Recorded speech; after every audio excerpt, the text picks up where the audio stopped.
Tidak ada dunia tanpa ujian. Kalau anda ingin menempati satu tempat tanpa diuji, itu namanya surga, bukan di dunia. Bahkan tanda semakin tinggi iman seorang, ingat, akan semakin tinggi ujiannya. La yazalul bala'u bil mu'min, يبتلى المؤمن بحسب دينه، دي رواية بحسب إيمانه، فإن كان في دينه صلابة شد عليه، وإن كان في دينه رخاوة خفف عنه.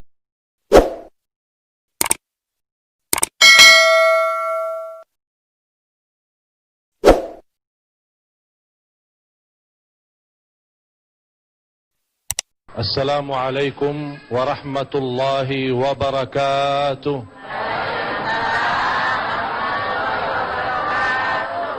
الحمد لله رب العالمين، أشهد أن لا إله إلا الله وحده لا شريك له ولي الصالحين، وأشهد أن سيدنا ونبينا محمدا عبده ورسوله الصادق الأمين.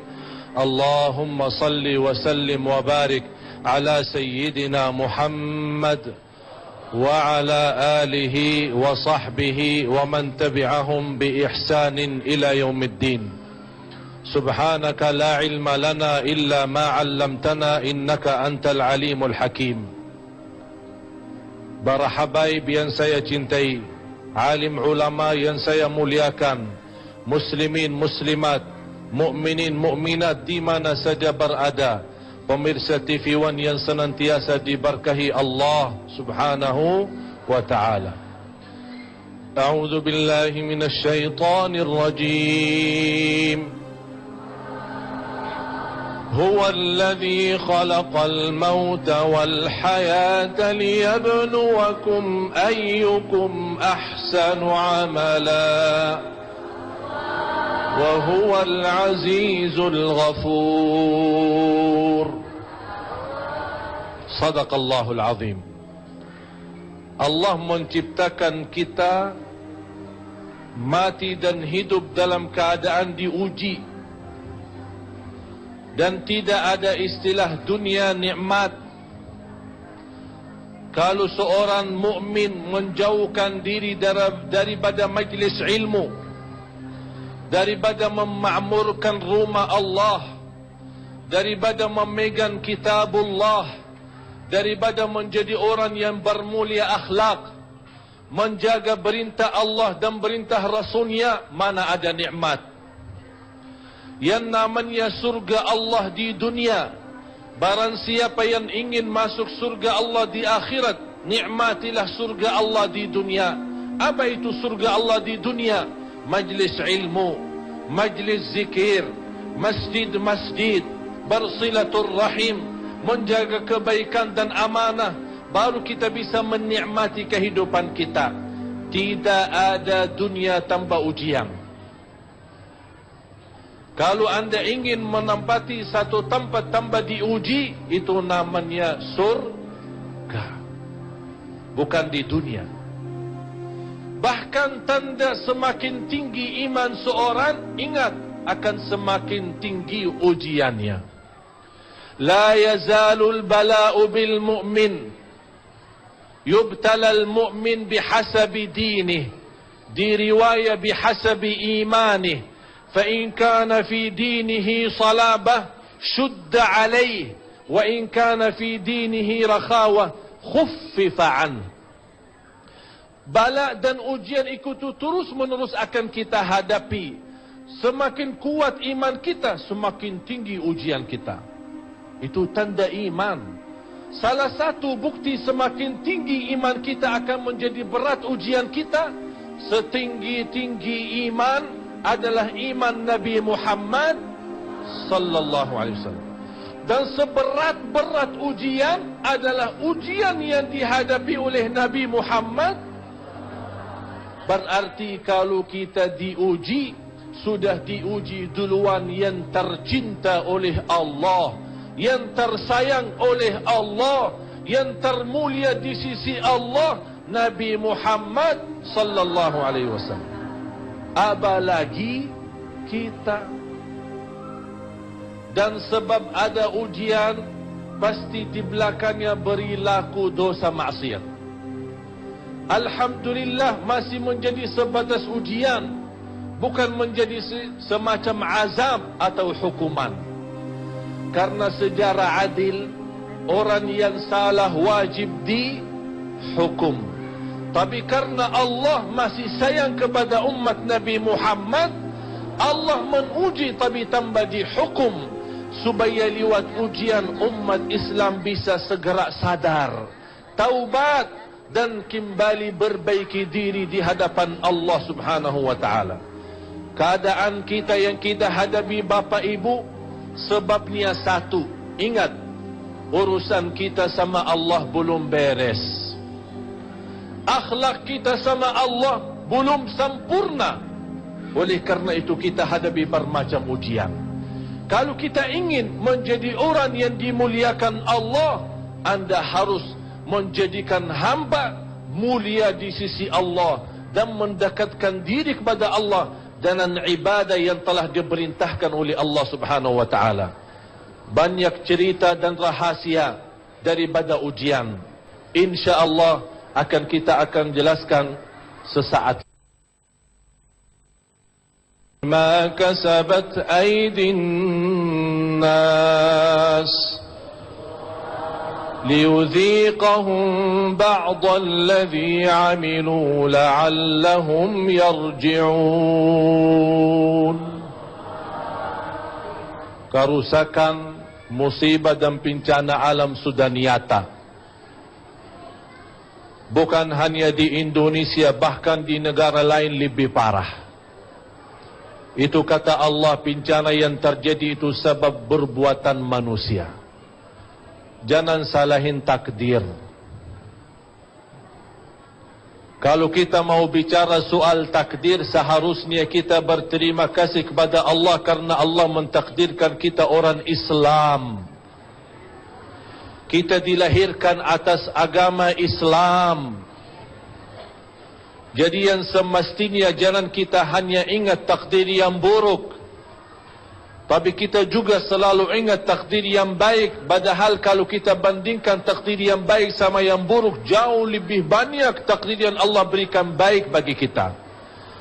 Bahkan yang buruk yang kita fikirkan dalam pandangan mata kita itu takdir buruk atau ujian, ternyata yang buruk pun di dalamnya ada banyak kebaikan. Apa kebaikan takdir buruknya? Takdir yang buruk kebaikannya kalau kita hadapi dengan sabar, Allah ampuni dosa kita. Kalau kita hadapi dengan sabar, Allah naikkan darajat kita. Dan alhamdulillah takdir yang kita hadapi tidak separah takdir orang lain. Saat terjadi banjir di Somalia, yang korban lebih dari 300,000. Kehabisan kambingnya itu lebih dari 1 juta ekor kambing. Berarti kita belum diuji. Rasul kita yang namanya sebaik-baik manusia yang kita sama-sama cintai, yang paling berat ujiannya. Ketika Rasulullah sakit, kata Abu Musa al-Ash'ari, sakitnya Rasul 2 kali lipat sakitnya daripada orang biasa.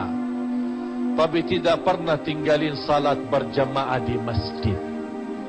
Kita sakit gigi sudah tidak mau ke masjid. Saya senang sebagai penceramah, diundang kemana-mana menghadiri acara maulid yang begitu besar. Bahkan bisa ribuan jamaah hadir. Tapi saya yakin Rasulullah jauh lebih senang kalau umat Islam salat subuh bisa seramai acara maulid. Berarti jamaah sekalian, persoalan yang kita hadapi adalah sebab perbuatan tangan kita. Justru Allah memperbaiki bumi dan mencocokkan untuk kehidupan kita. Wala tufsidu fil ardi بعد إصلاحها Jangan sekali-kali membuat kerusakan di muka bumi yang telah diperbaiki oleh Allah. Berarti Allah sudah berikan yang terbaik. Tapi manusia tidak pernah merasa bisa bersyukur dengan apa adanya. Padahal Allah sudah janji, la in syakartum la azidannakum. Kenapa bisa seorang saleh bersyukur bukan terhadap nikmat, tapi dia bisa mensyukuri ujian yang diberikan oleh Allah? Sebabnya apa? Karena 3 hal. Yang pertama, karena dia melihat ujian ini belum separah ujian orang lain. Yang kedua, karena dia lihat inti daripada ujian itu, Allah menghapus dosa kita yang begitu banyak. Yang ketiga, Allah naikkan darajat kita. Bahkan kata ulama, ada 1 darajat di dalam surga. Tidak akan bisa mendapatkan darajat itu dari salat malam, atau salat di masjid, atau belajar ilmu, atau amalan-amalan salih yang begitu banyak. Tapi kapan bisa kita mendapatkan darajat itu? Kalau kita diuji dan menghadapi ujian dengan sabar. Innama yuwaffas sabiruna ajrahum bighairi hisab. Balasan Allah bagi orang bersabar tanpa hitung-hitungan. Tidak ada batas. Tapi siapa yang berkenan menjadi hamba yang bersabar? Karena kita tidak terbiasa mensyukuri yang sudah ada. Bahkan kita sudah keburu meminta kepada Allah yang belum ada. Padahal yang sudah ada belum kita lunas syukur kita kepada Allah subhanahu wa ta'ala. Syukuri yang sudah ada, akan terjamin yang belum ada jadi ada. Itu janji Allah, la in syakartum la azidannakum. Mana manusia yang senang terhadap keadaannya? Yang sehat stres, yang sakit apa lagi? Yang kaya stres, yang miskin apa lagi? Yang pejabat stres, yang biasa apa lagi? Barai kiai kita stres, muridnya apa lagi? Siapa yang menerima keadaannya? Kita manusia tidak pernah bersyukur dengan apa adanya. Padahal Rasulullah sallallahu alaihi wasallam sudah menerangkan 3 hal. Kalau seorang manusia hamba Allah memiliki 3 hal, dia jadi kaya raya, memiliki dunia dan segala isinya. Apa itu?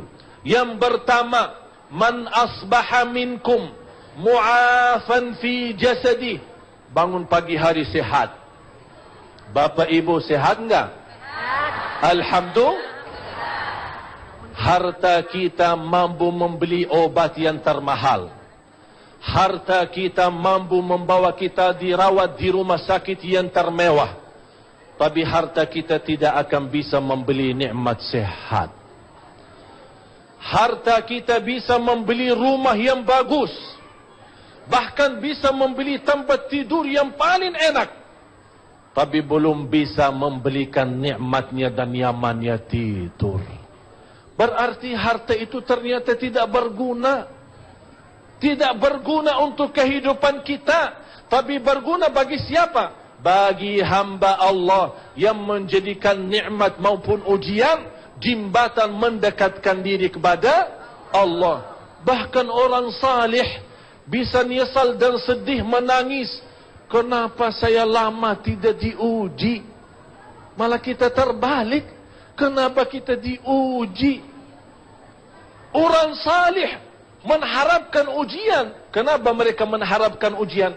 Bukan karena ujiannya, tapi mereka mengharapkan ujian karena mereka tahu di belakang ujian itu akan mendapatkan banyak keberkahan. Kata Imam Ibnul Qayyim, kalau Allah mentakdirkan dengan hikmahnya membukakan satu pintu di hadapan kita, tapi karena rahmahnya akan bukakan puluhan pintu yang bermanfaat bagi kita. Shaitanir rajim.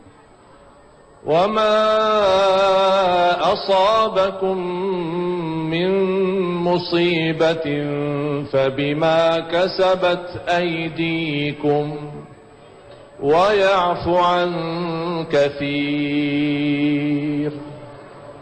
Tidak ada satu musibah yang kita hadapi itu pasti sebab perbuatan tangan kita. Tapi di sisi lain Allah memaafkan yang cukup banyak. Sekiranya kalau Allah tidak memaafkan kesalahan kita, artinya setiap orang salah wajib dihukum, itu namanya sistem adil. Berarti kalau Allah menjalankan sistem adilnya, pasti akan dihukum orang yang salah. Tapi bayangkan jamaah sekalian dan simpan ayat ini. Surah 35 ayat 45, saya mohon disimpan, dihafal, dibelajari, kalau bisa dihayati. Karena ayat ini menerangkan kalau sekiranya Allah menghukumkan manusia setiap salah karena adil Allah, niscaya tidak ada makhluk yang mampu hidup di muka bumi. A'udzu billahi minasy syaithanir rajim.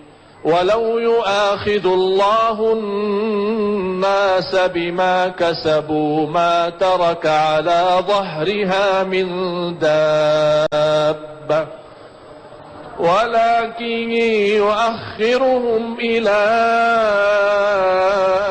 ajalin musamma inna Allaha kana bi'ibadihi basira. Sekiranya Allah menghukumkan manusia setiap kesalahannya, tub, langsung dihukum Allah. Setiap ketiduran salat subuh, tub, dihukum Allah. Setiap lewati batas aturan Allah, tub, dihukum Allah. Setiap kita melanggar aturan agama, tub, dihukum Allah. Tak ada makhluk yang mampu hidup di muka bumi. Tapi Allah masih memberikan kesempatan, masih membukakan kita pintu taubat, masih diberikan ujian yang ringan supaya kita sadar dan kita kembali kepada Allah Subhanahu wa taala. Berarti terhadap salah kita bukan sistem adil Allah yang berjalan, tapi yang berlaku adalah sistem kasih sayangnya Allah. Allah masih sayang sama kita karena Allah memaafkan banyak kesalahan kita. Tapi tetap manusia belum ingat, manusia belum sadar. Salah satu yang kita menjadi peladangan hidup kita, contoh baik, masjid ini kan namanya uswatun hasanah. Siapa uswah kita? Nabi Muhammad sallallahu alaihi wasallam. Laqad kana lakum fi Rasulillahi uswatun hasanah. Kalau kita melihat ujian Rasul, tak ada tersisa anaknya laki-laki maupun perempuan, semua meninggal saat Rasul masih hidup. Hanya yang tersisa Siti Fatimah, meninggalnya Siti Fatimah sesudah wafatnya Rasul 6 bulan. Berarti rata-rata anak Rasul laki maupun perempuan sudah wafat. Ini kan ujian, kehabisan keluarganya. Ujian meninggal orang tuanya, bapaknya maupun ibunya, meninggal pamannya dan kakeknya. Di saat yang Rasulullah di posisi diuji, dihina, diusir, dicaci maki oleh kufar Quraisy, sangat Rasulullah mengharapkan bantuan kakeknya dan pamannya, tapi mereka dua-duanya telah meninggal dunia. Siapa saja yang bisa menolong Rasul? Rasulullah sallallahu alaihi wasallam berapa kali diancam, berapa kali dihina, berapa kali ingin diusir, bahkan diancam dibunuh. Tapi Rasulullah sallallahu alaihi wasallam milih bersabar. Sudah melihat dengan mata sendiri bagaimana disiksa sahabatnya oleh kufar Quraisy. Sahabat datang, "Ya Rasulullah, angkat tanganmu, berdoa supaya Allah habiskan kufar Quraisy ini dan Makkah bisa menjadi kota Islami." Apa kata Rasulullah? "Aku milih sabar. Aku milih sabar." Bahkan Rasulullah sallallahu alaihi wasallam waktu sudah difardukan Isra Mi'raj, difardukan salat, Rasul datang melaksanakan salat di hadapan Kaabah 2 rakaat. Apa yang terjadi saat Rasulullah di posisi sujud? Datang kufar Quraisy membuang sampah kotoran dari unta di atas kepala Rasulullah sallallahu alaihi wasallam. Bapak Ibu, apakah anda pernah saat lagi sujud ada orang buang kotoran di kepala kita? Berarti kita belum diuji. Apakah kita kehabisan keluarga saat menghadapi musibah? Berarti kita belum diuji. Saya senang waktu saya silaturahim kepada seorang ibu yang sudah usia, sakit parah, tak bisa bergerak, dirawat di rumah sakit. Syukur-syukur masih bisa berbicara. Saya sampaikan silaturahim dan mendoakan. Dan saya bertanya, ibu, bagaimana keadaannya, Bu? Apa jawabannya? Alhamdulillah. Tapi yang menarik perhatian saya, ucapannya Alhamdulillah menyentuh hati saya. Saya bertanya kembali, ibu, Alhamdulillah atas apa? Sakitnya parah, sudah lama dirawat di rumah sakit, bahkan anaknya tidak ada yang keliling dia untuk membantu dan melayani. Apa jawabannya dia? Alhamdulillah, masih punya lidah, bisa berzikir kepada Allah, dan masih sadar. Otak saya masih hidup dan sadar. Saya ingat waktu salat, dan saya ingat waktu baca Al-Quran. Subhanallah. Berarti anda bisa berlangkah-langkah ke majlis ta'lim. Alhamdulillah, nikmat besar. Kita belum diuji. Anda masih bisa bernafas sehari-hari, belum diuji. Kita sudah bangun pagi hari dalam keadaan sihat walafiat, dan masih bertahan Islam iman, kita belum diuji. Lihat ujiannya Rasulullah, baru kita akan mampu menjadi hamba yang bersabar. Mukmin yang kuat jauh lebih baik di sisi Allah daripada mukmin yang lemah. Taqulu liman yuqtalu fi sabilillahi amwat bal ahya'un ولكن لا تشعرون ولنبلونكم بشيء من الخوف والجوع ونقص من الأموال والأنفس والثمرات وبشر الصابرين الصابرين الذين إذا أصابتهم مصيبة قالوا إنا لله وإنا إليه راجعون أولئك عليهم صلوات من ربهم ورحمة وَأُولَئِكَ هُمُ الْمُهْتَدُونَ. Sadaqallahul azim. Ketika ditimpa musibah, kita segera mengucapkan inna lillah wa inna ilaihi raji'un. Semua akan kembali kepada Allah. Inna ilaina iyabahum thumma inna alaina hisabahum. Dunia ini bukan tempat kesenangan kita. Hari ini senang, pasti besok susah. Hari ini sehat, pasti bakal sakit. Hari ini nikmat, pasti bakal menghadapi ujian. Dunia bukan surga. Itu yang wajib kita yakini. Ada seorang membawa saya jalan-jalan. Kita lewati daerah Menteng.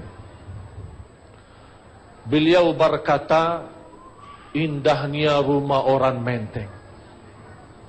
Mewah-mewah dan bagus. Bahkan bebas banjir. Langsung beliau berkata, mana bagian saya waktu Allah membagi untuk mereka ini.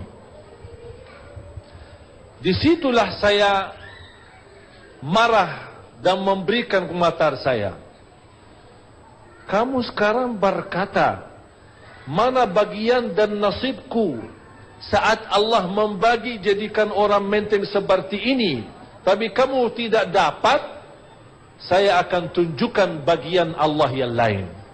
Saya ajak beliau masuk rumah sakit, melihat sebagaimana parahnya anak-anak kecil yang baru dilahirkan.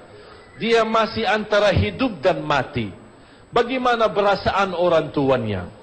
Kita melihat seorang ibu yang sudah tua mengharapkan husnul khatimah, diuji dengan kebakaran, terhanus kulitnya.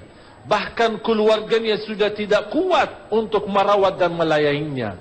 Bisa bertahan sekian lama di rumah sakit. Belum lagi rumah sakit jiwa, belum lagi ujian-ujian yang lain. Begitu saya membawa beliau melihat kondisi tenggataan hamba-hamba Allah, saya bertanya sama dia, mana bagian Allah untukmu di situ? Kenapa kita hanya melihat yang enak-enak saja, tapi yang kita lihat orang lebih parah dan lebih susah? Padahal kita tahu dan yakini hikmah saat kita diuji supaya doa kita jadi ikhlas. Bapak Ibu, saya yakin kalau bukan adanya para habaib, para kiai-kiai yang mendoakan kita, bapak-bapak yang suka salat malam di tengah malam, ibu-ibu yang suka beristighfar sebelum masuk salat subuh, anak-anak kita yang masih suka ngaji Al-Quran, pasti musibah akan jauh lebih parah. Alhamdulillah, masih yang kita hadapi hanya banjir air, bukan banjir penyakit yang merubah warna kulit kita. Bukan diserangi sama musuh sampai terjadi ratah dan hancur bangunan rumah kita sebagaimana terjadi dengan keluarga saudara kita di Suriah. Seorang ibu di Palestina setiap menyediakan sarapan untuk anaknya menangis duluan. Kenapa? Karena dia punya perasaan bisa anak yang keluar ke sekolah bisa jadi salah satu kurban, belum tentu siang hari anaknya bisa pulang karena tiba-tiba diserangi Israel. Bagaimana perasaan mereka yang puluhan tahun seperti ini? Kita belum diuji. Bahkan manfaat banjir yang terjadi di Indonesia, kita bisa doa dan ikhlas. Saat kita lagi senang, bagaimana doa kita? Ya Allah, ya Allah, ya Allah, ya Allah. Tapi pas lagi susah, ya Allah. Beneran doanya dari dalam hatinya. Karena kita sudah tahu mau kemana lagi. Ya Allah, saya tidak punya Tuhan selain-Mu, ya Allah. Saya lagi menghadapi musibah, ya Allah. Bahkan bisa nangis beneran. Saat kita lagi senang berdoa, pura-pura nangis. Nangisnya palsu. Tapi kalau lagi susah, nangisnya luar biasa. Ternyata nangisnya titisan air mata karena kita ikhlas, akan Allah haramkan masuk neraka. Ternyata nangisnya berharga. Titisan air mata berharga di sisi Allah. Tapi kapan bisa titisan mata itu ikhlas? Kalau kita lagi nikmat dan senang. Sebab ada musibah banjir, alhamdulillah terwujud bersamaan. Barangkali saudara kita yang kena musibah banjir, sebelum ada musibah, tidak ada yang perhatiin mereka. Tidak ada yang bisa rawat mereka. Tidak ada yang bisa bagi rezeki buat mereka. Tapi begitu karena musibah, kita sama-sama berduli. Kita sama-sama bagi. Kita sama-sama memperhatikan. Kita sama-sama kasih sayang. Walaupun kita tidak mampu membantu dengan biaya, dengan hal-hal yang kita tidak mampu, tapi alhamdulillah masih kita bisa mendoakan mereka. Ini apa yang terjadi? Ternyata musibah banyak manfaatnya. Terwujud bersamaan kita, saling cinta, saling isi. Ya Allah, benar-benar Engkau maha adil. Ya Allah, benar-benar Engkau maha kasih sayang, bisa memberikan kepada kami musibah, tapi musibah yang bisa membuat kita bersatu, musibah yang membuat kita saling memaafkan, musibah yang membuat kita sadar dan taubat, musibah yang membuat kita bisa kembali kepadamu, beribadah kepadamu dengan benar, dan berdoa dengan ikhlas. Saya usulkan untuk orang yang menghadapi musibah, baca satu surah dan silahkan diulangi berkali-kali. Belajari artinya, karena surah ini akan membukakan seratusan pintu kemudahan. A'udzu billahi minasy syaithanir rajim. Bismillahirrahmanirrahim. Alam nashrah laka sadrak ووضعنا عنك وزرك الذي أنقض ظهرك ورفعنا لك ذكرك فإن مع العسر يسرا إن مع العسر Subhanallah. Setiap kesusahan Allah berikan dua jalan keluar. فإن مع العسر يسرا إن مع العسر يسرا فإذا فرغت فانصب وإلى ربك فارغب. Ini jadi amalan buat orang yang menghadapi musibah. Baca sekali lagi surat Alam Nashrah ini, tapi dalam perasaan beda, menhayati artinya, bisa mendalamkan, menebaskan dalam hati kita, supaya kita tahu fa inna ma'al usri yusra, dan sungguh